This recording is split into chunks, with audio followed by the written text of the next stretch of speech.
we see his sacrifice. He's given us heaven. He's given us heaven. Given us heaven. When we see his sacrifice. He's given us heaven. He's given us heaven.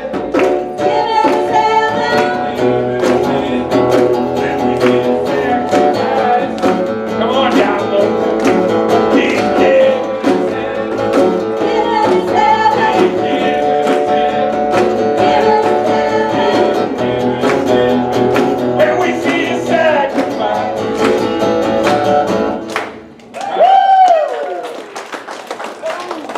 Morning, Brian.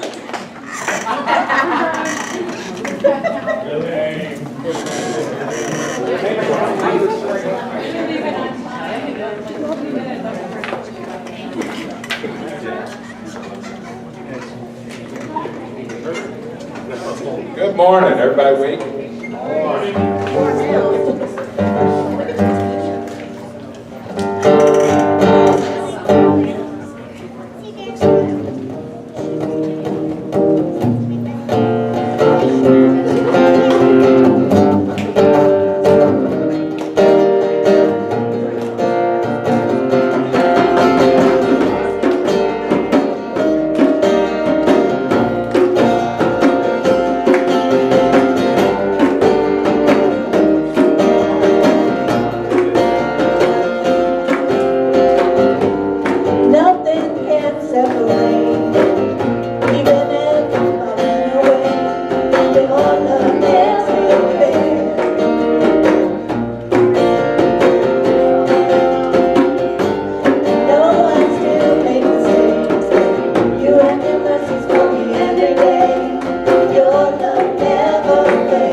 happy Mother's Day to all the mamas. Yes.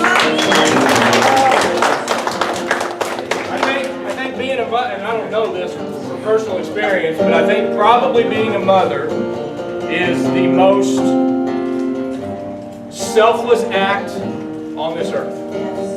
It is the most, I think it's probably the hardest job and the one that is taken for granted the most by everyone around. So, celebrate your mamas here or in heaven today. We celebrate you today because you guys got a hard job. Okay? Announcements. Christy. We'll be collecting shoes again next week to take to send over to the Ukraine. So if you have any that you've outgrown or really need shoes, sandals, boots, whatever.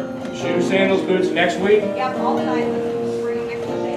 Okay, you guys get that over there? Shoes next week? Send them to the Ukraine. Is that all you have? Yeah. Okay, Emmy. We need somebody to take the camera for next week's service. Okay. We will not be here because I'm going to be in Colorado. Broken collarbone and all. Yeah. We're taking 4 college students to Colorado with us. And we'd love to have prayer over them at any point in time. I'll give you names. Michaela, which is here today with us. Hi, Michaela. Paige is going with us. Alex. Hater. And Emily is the other one that's going. So Okay. love some prayer over all 4 of those and ourselves. And can't wait to go. And we'll have some pictures and stories when we come back. So if anybody wants to take the responsibility of the camera, For 1 week. see Emmy afterwards. Okay. June 25th, Relay for Life for my dear wife. I think right now we've got 6 people signed up. I'd really like to get to 10. Okay. I'd really like to go over, but relayforlife.org, search for the event, and let's get signed up. Okay. Am I missing anything? Good. Ashley and Cole. Oh, let me do this. For those of you that weren't at the wedding, let me introduce Mr. and Mrs. Colt Schultz. Any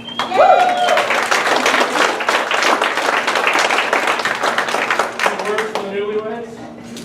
We just want to say thanks for everybody who pitched in and helped out. We couldn't have done without you guys. We love you guys very much. Thank you. Yes. Yeah. And I wish I would have known part of the teaching today for the wedding day would have made it so much. We'll get to that. And if we want to do it, we can. But just hold on to it. Okay? All right, anything else? Okay.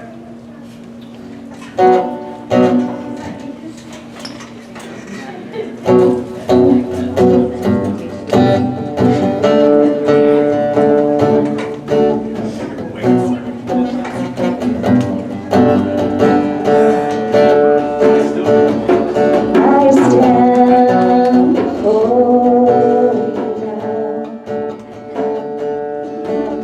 The greatness of your love.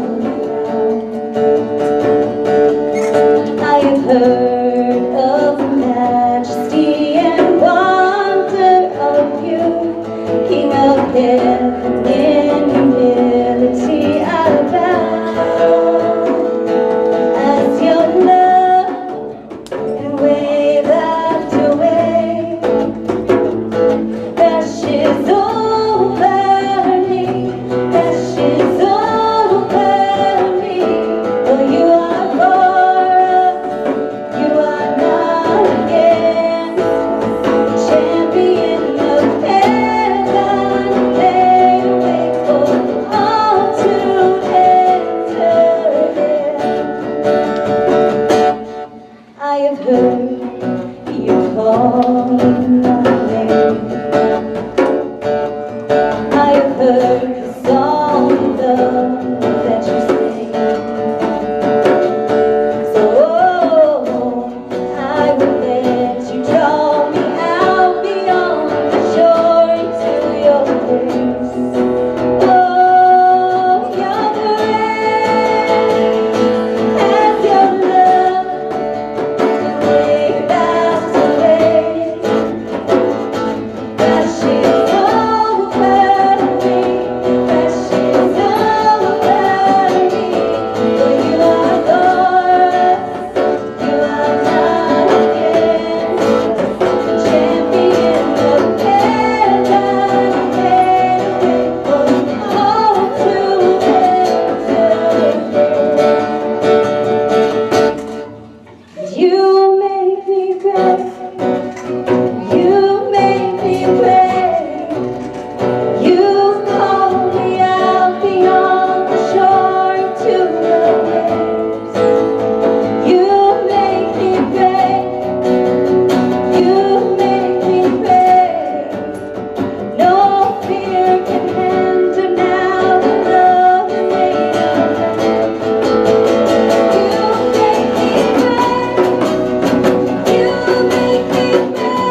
Father God, Lord, we come to you this morning to worship your name, to bring glory to your name. Father, fill us with your Holy Spirit. I want to pray for each person here this morning. They're just feeling your spirit over them right now, Father. I know you're here. I can feel your spirit too. Thank you so much for being here and loving us, Father God. In your name we pray.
Do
this morning, Father. I'm so thankful for the blessing that you've given me, Father God, to be a mother, to have that privilege is an honor, God, and I'm so thankful for that.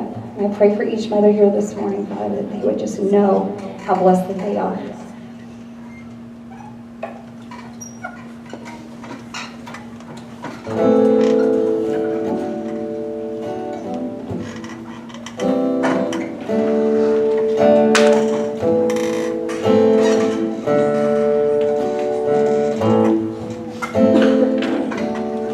Come, let us praise Him. Let us kneel at the throne of our God. Through His Son, our salvation was wrought with mercy and grace. Come, let us bow down. In His hands are the depths of the earth. With one voice, we proclaim His great word. Lord, our God.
She's not done yet.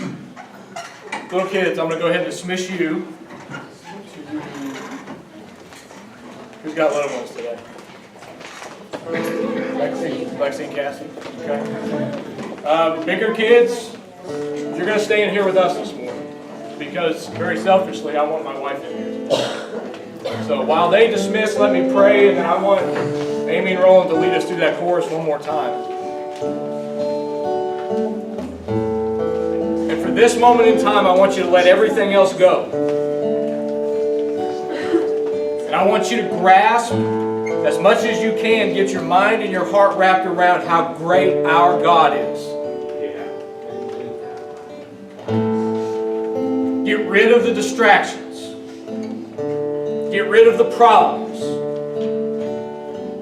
Get rid of anything that is not of God now. And allow yourselves to be immersed in His Spirit. Because no matter how good or bad life is and gets, God never changes. Father, teach us this morning. Father, continue to pour into us the importance of relationships.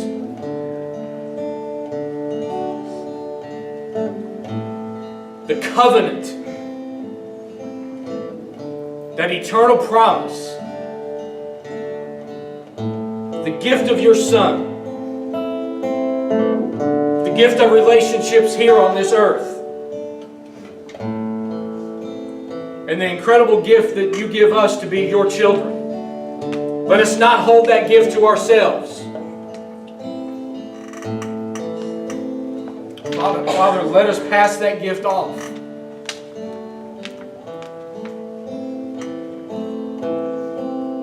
Father, may we give you glory in this time. And Father, be so grateful that you are who you are.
All right, got a random question to start the day out there.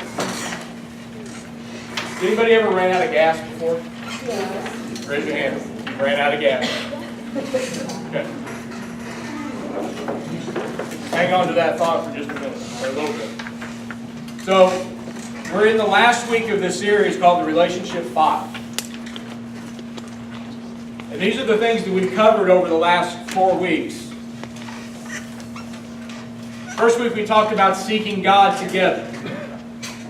And the promise, either whether you're single or married, looks like this. Single people, I will seek the one while preparing myself for the two.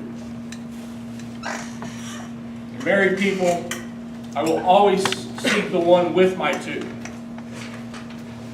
Then we talked about fighting fair together. And I'm going to read this proverb again because I really like it and I still struggle with it. Proverbs 21:23, watch your tongue and keep your mouth shut, and you will stay out of trouble. We talked about creating boundaries and creating rules for fighting.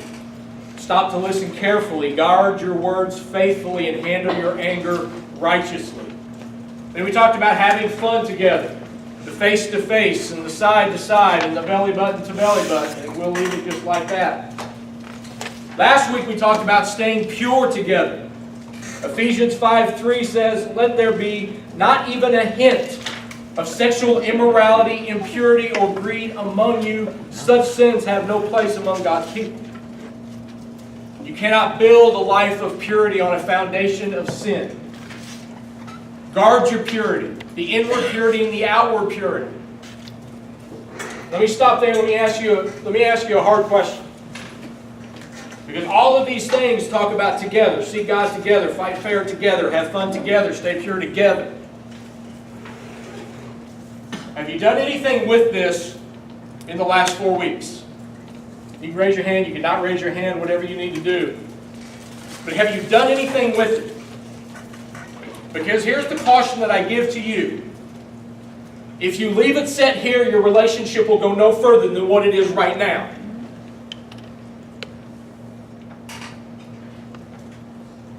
You have to be able to do something with this outside of here if you want your relationship to grow. This week, probably the most important of the 5. How many married people in the house? How many married? Raise your hand.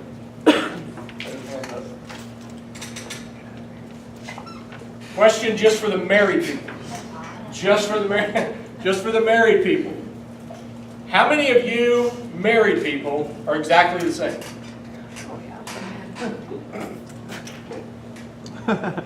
Nobody? You guys not exactly the same? No? Carrie and I, we're exactly the same? No?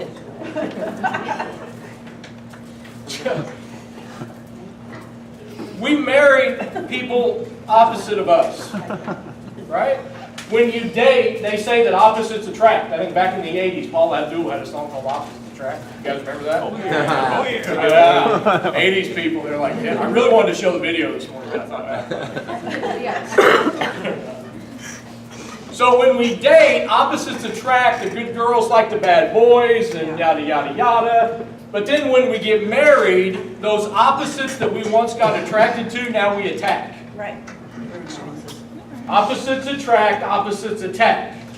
So how do we go from being in love to being in court? Question of the day.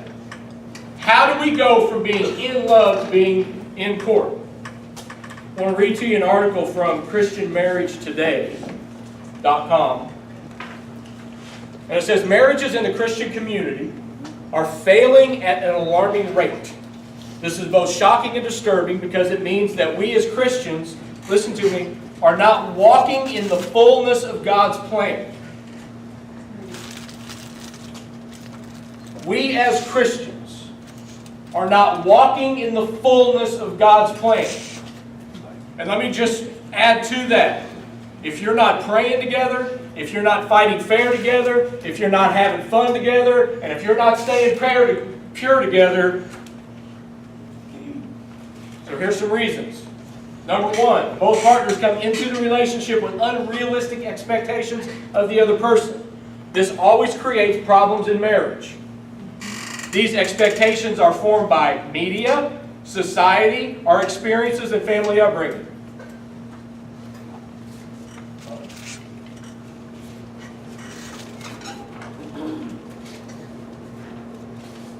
Here's some of the expectations that we bring into marriages. The husband is supposed to have all the answers. You hear that, wives? The wife is supposed to stay at home. This is what this is, not me. I can change my partner after we get married. The husband should make more money than the wife. The husband is the boss. If I just get married, I'll be happy. I can be married and still live like I did when I was single. Reason number 1. Reason number 2.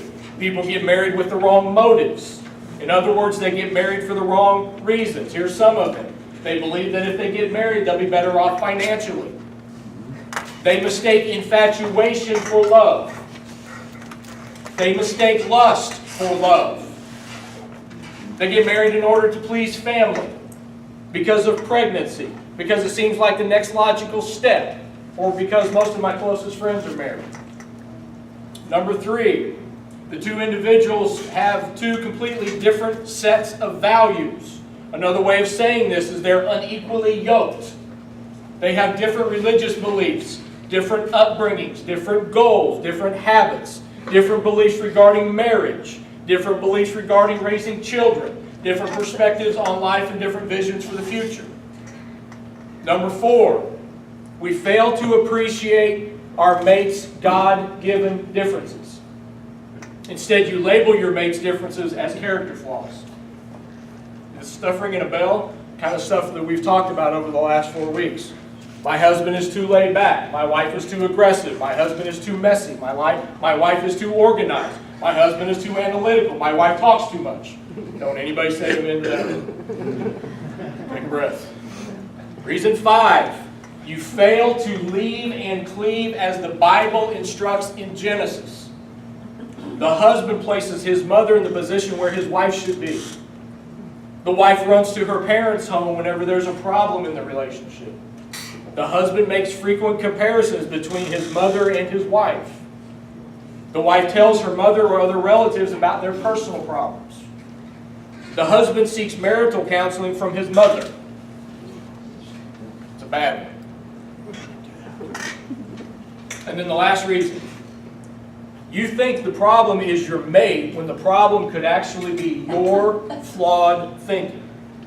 You fail to see your own faults. If my husband or wife would only, I'd be happy. If my husband and wife was more like, the marriage would work. If my husband and wife could only see how wrong they are, we wouldn't argue so much. If my husband or wife was more mature. If my husband and wife read the Bible more, or if they prayed more. Good morning. This week, we're talking about staying together. Staying together, not quitting. Now, I'm not telling you that if you are in an abusive relationship that you stay in the abusive relationship, whether it's physical or anything else. It's not what I'm saying. I'm not saying that you need to feel guilty if you have suffered through a failed marriage. Not saying that. What I am saying is this.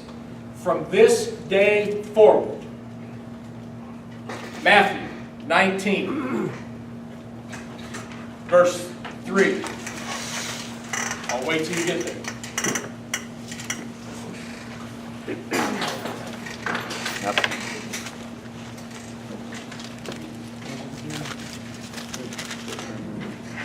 Matthew 19, verse 3 and following.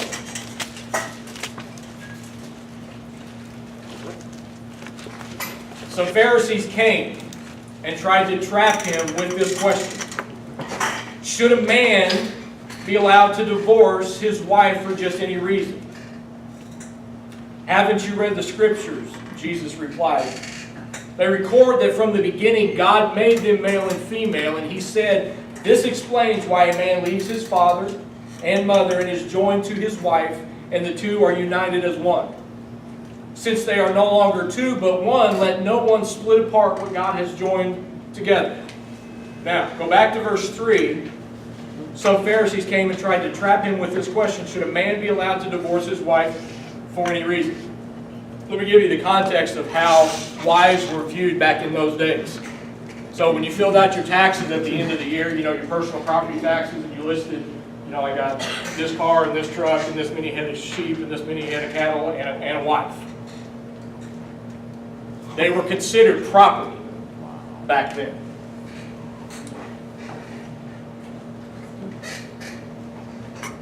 Say it again. They still are. In some cases, they still are. Okay? Verse 4. Haven't you read the Scriptures? Jesus replied, they record that from the beginning God made them male and female and said, this explains why a man leaves his father and his mother and is joined to his wife, and the two are united as the one. Since they are no longer two but one, let no one split apart what God has joined together. Okay, male, female, male, female. What I need you to do is I need you to take that apart. Please. But it, anybody else want to try? Want to try to take this apart? Now here's the deal, you can take it apart, but it has to be, you have to give it back to me exactly intact. You want to try? Exactly as it was intended to be. No can do? Anybody else? Anybody else?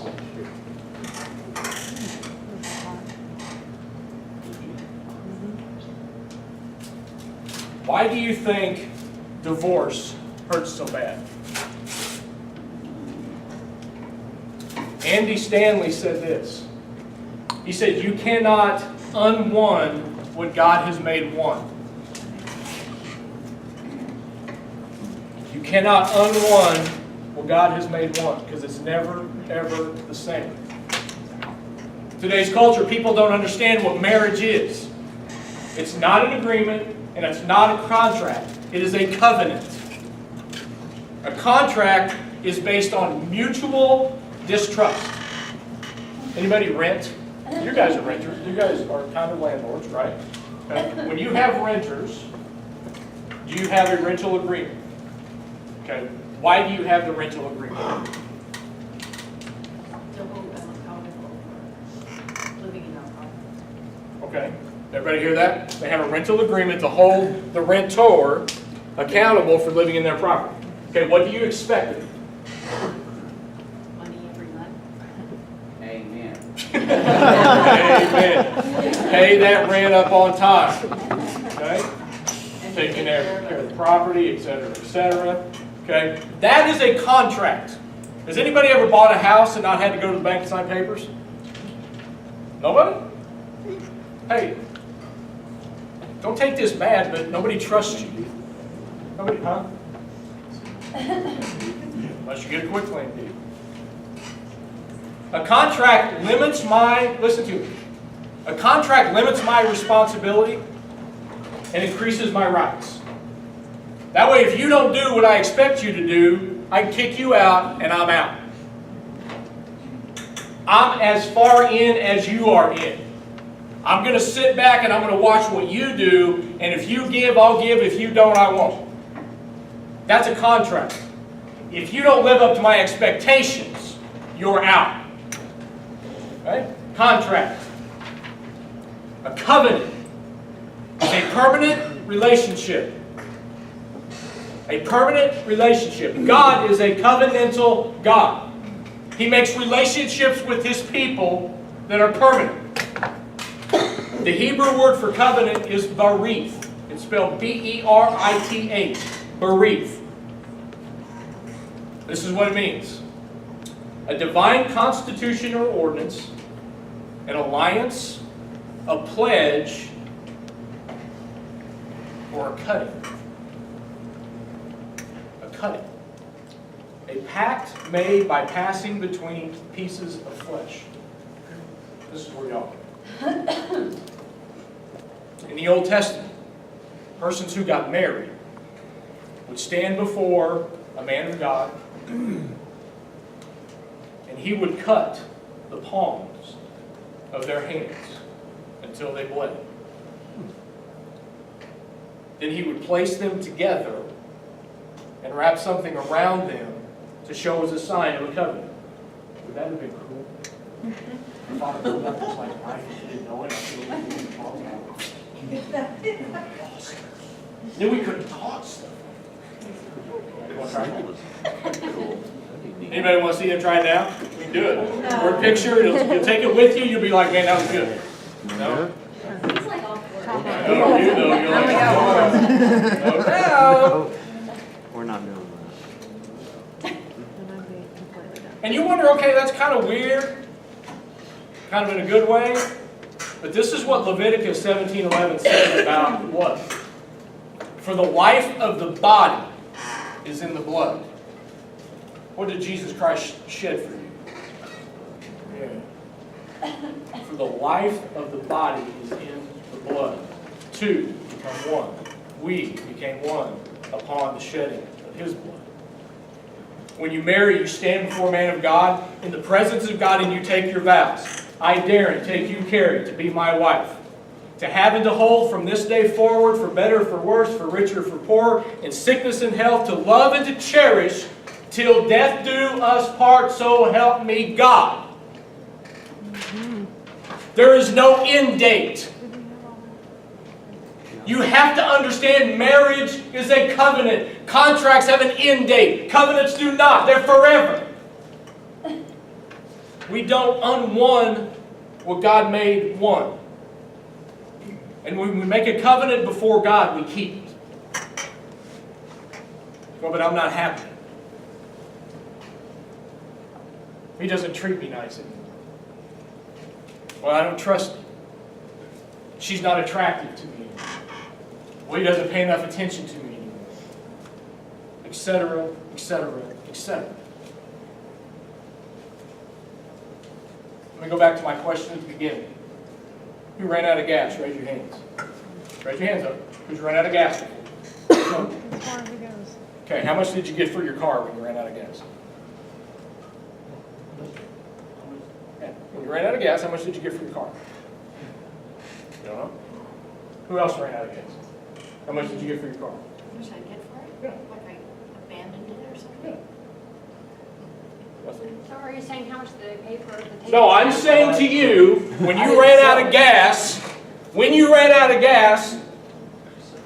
it's like selling your car because you ran out of gas. Right. We think that's the dumbest thing that we heard of. But when we make excuses, we make excuses about breaking that covenant because of this, because of that, because of that. You might as well go sell your car because you're out of gas. When you ran out of gas, what'd you do? You went and filled it up. And you got your gas.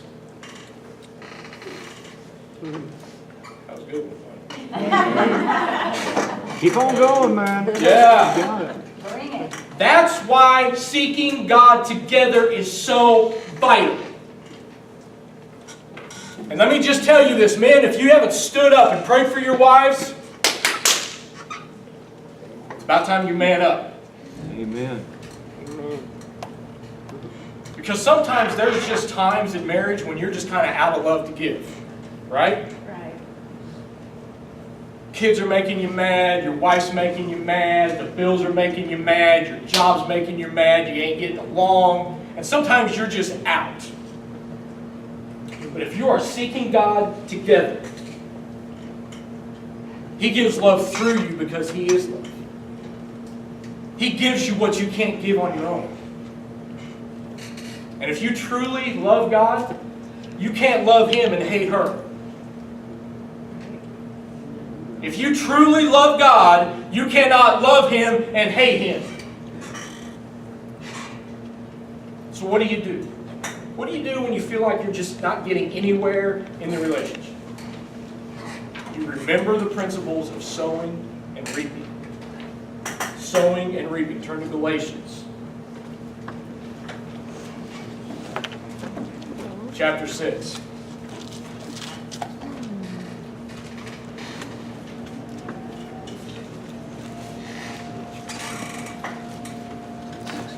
Galatians chapter 6, verse 7. It reads this way: "Don't be misled.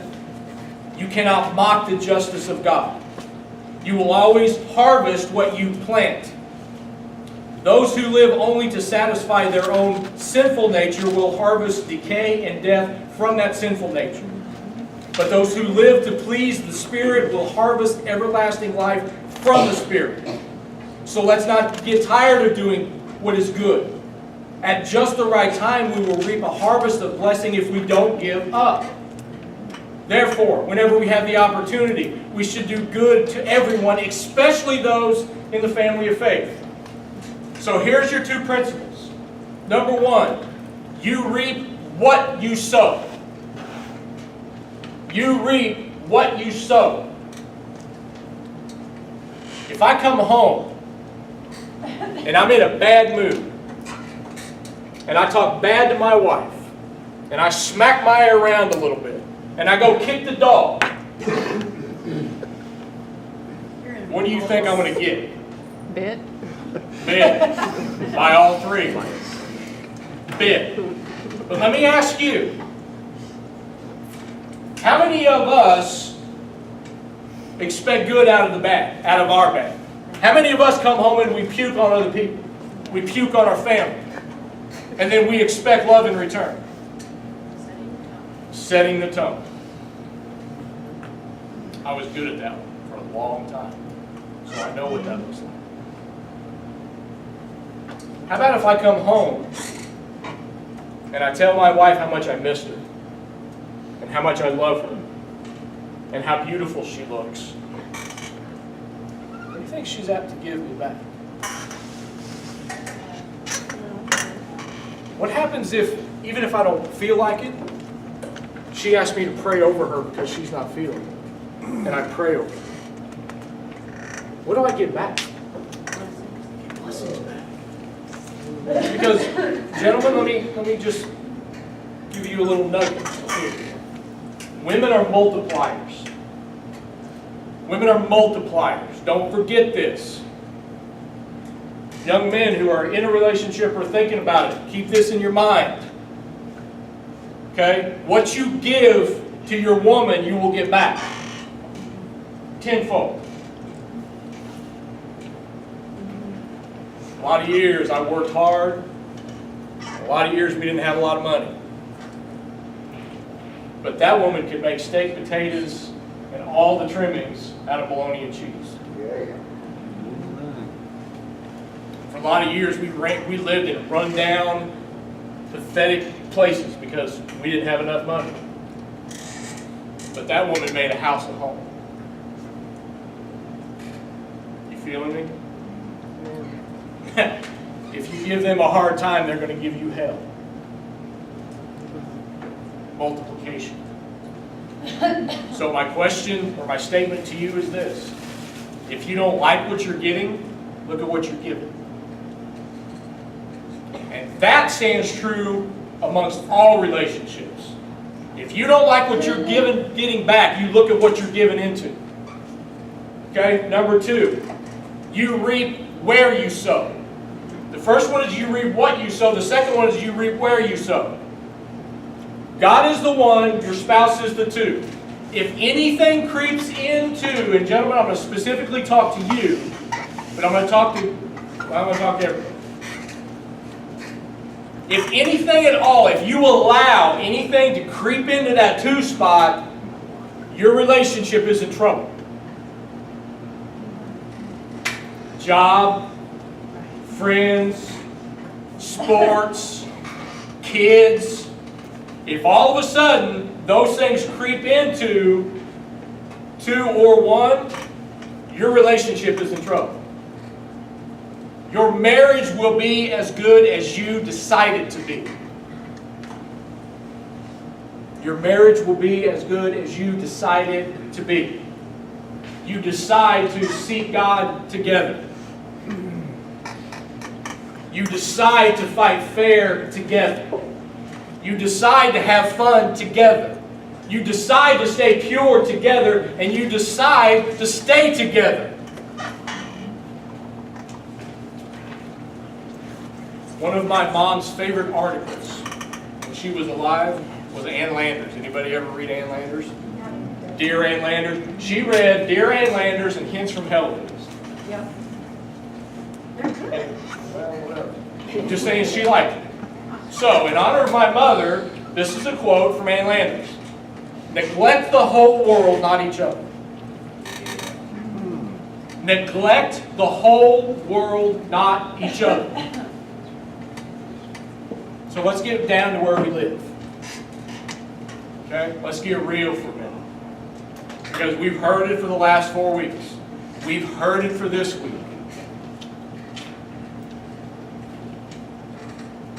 How many of us, through the whole seeking God together, fighting fair together, staying pure together, having fun together, I said, you know what? I just don't feel like it.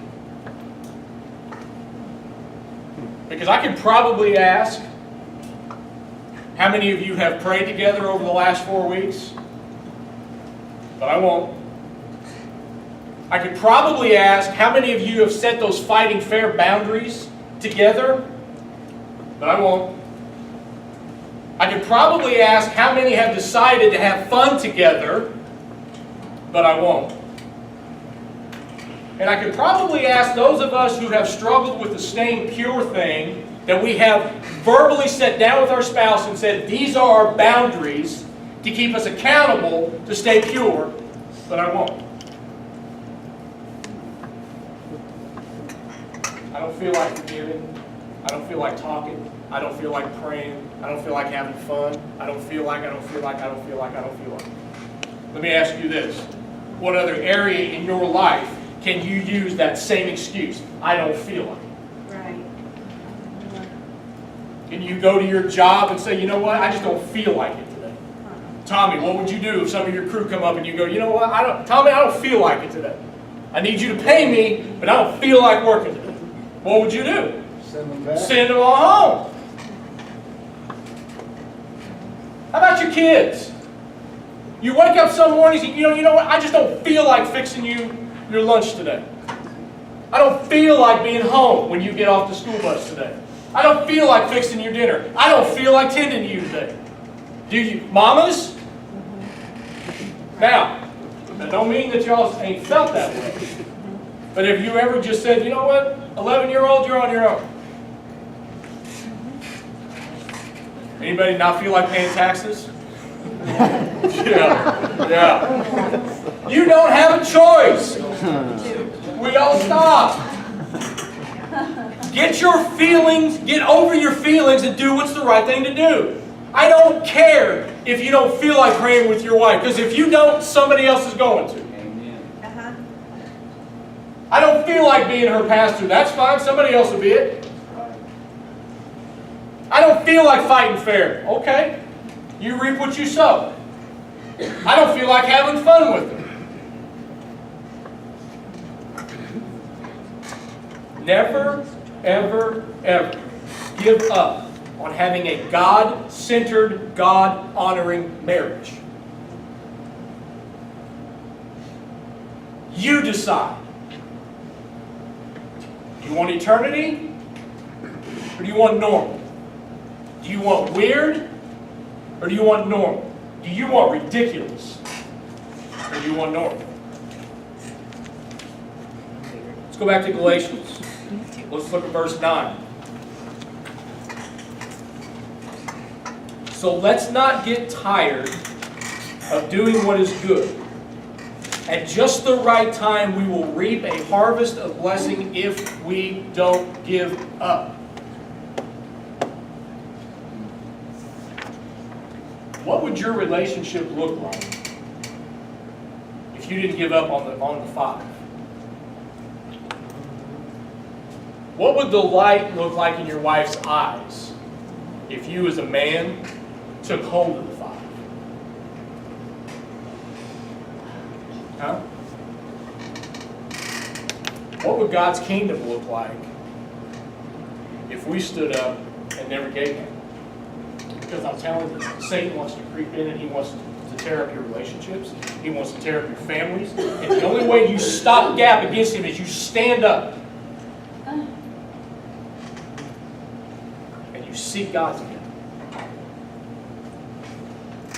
What would your harvest look like? Because I'm going to be real honest, there's times that Carrie and I want to give up. Not with each other, but just with a lot of things. But then we come in here on a Sunday morning and we look around and we see the harvest.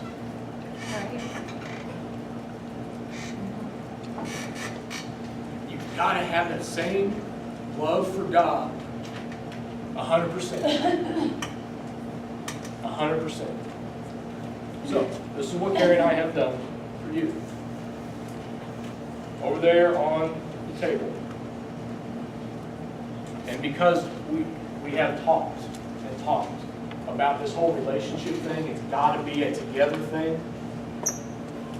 If you're married, it's got to be a together thing. If you're dating, it has to be a together thing. If you're single, you know what your together thing is? That's right. So don't think if you're single that you're out of it because you have a relationship that you need to build. And that relationship is there. So everyone is included. So this is what we've done over on the table. And I'll go pull the sheet back. There are devotionals that we have purchased. There is youth.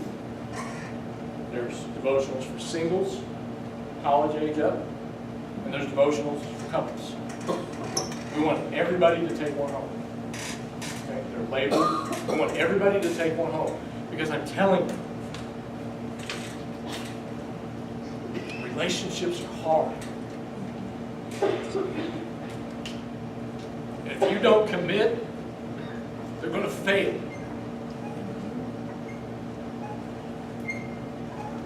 If you don't have Him in the middle, this is what your relationship is going to look like at the end of the day. Is this. But if you seek Him together,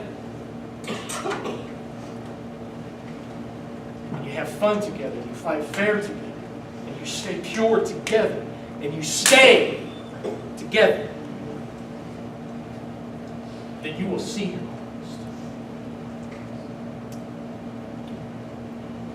So let me pray, and then I don't want a family to walk out of here without something, please, because it's that important.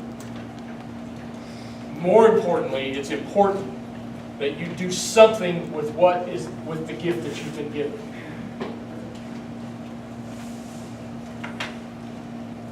John, is bread important to you? Rick, Marlene important to you? Mandy, Tommy important to you? Now you determine how important.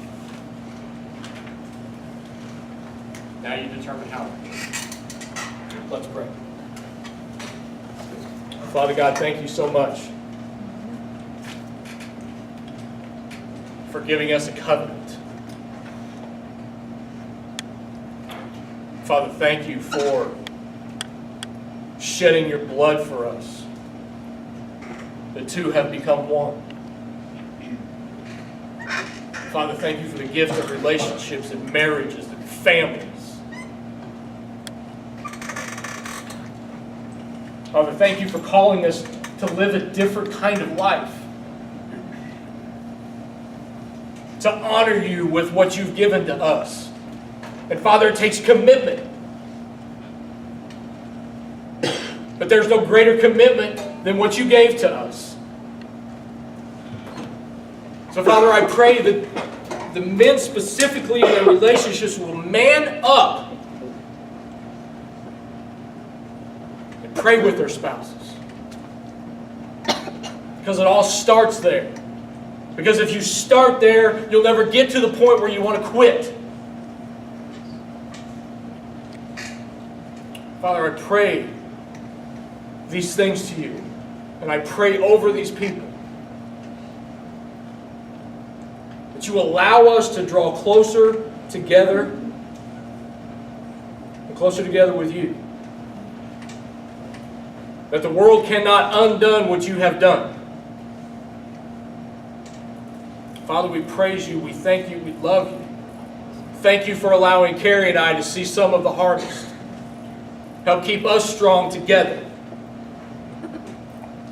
Continue to help me be the man that she needs me to be and that you expect me to be. Father, we give this time to you and we say thank you for being such a gracious and merciful God. It is in your Son's name that I pray.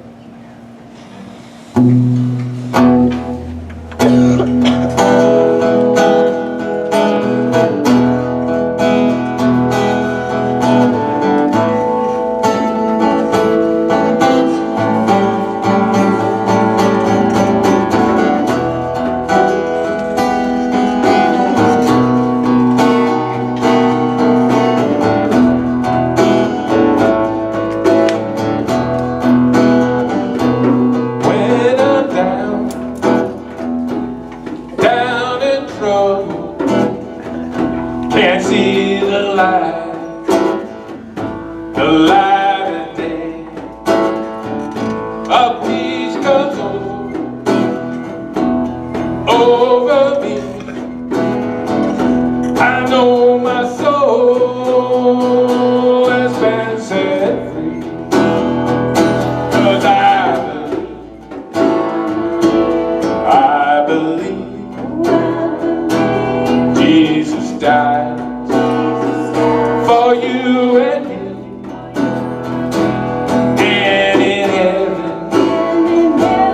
I know I'll be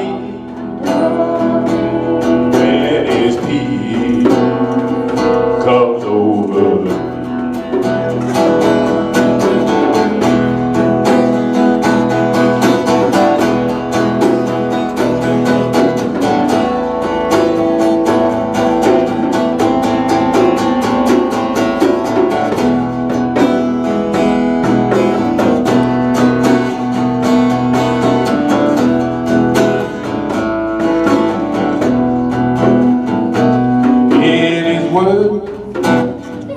I need to follow for my heart. He has a plan.